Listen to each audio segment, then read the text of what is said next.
you've made it to the town of Diwaney.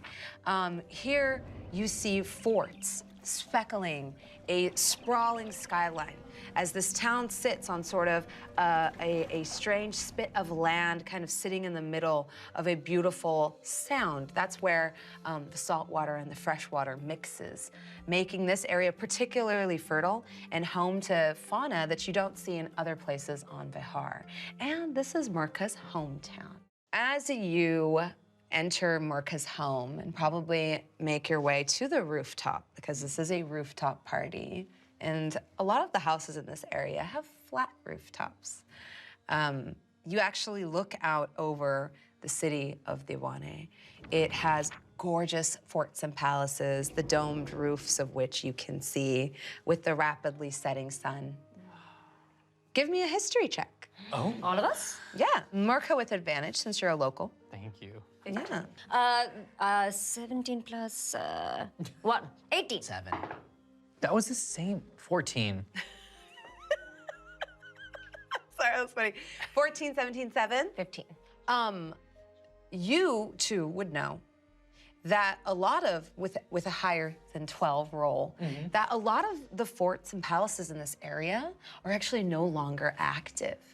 Many of them have been turned into hotels, tourist attractions, theme restaurants, you know, where you can go and relive the good old days.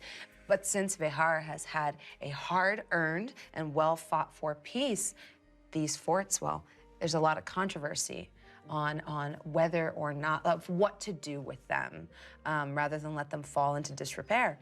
And a lot of the fort keepers or castellans that were responsible for their upkeep find themselves without the work with which to pay for their very expensive maintenance. But with that 17, something you would know, Sitara, is a little bit more about the role that these forts played. You know that at one point, South Sindh Castellan was a kingdom to the north of Bihar that at one point sought to expand its territory, and we had a 15-year-long war with them.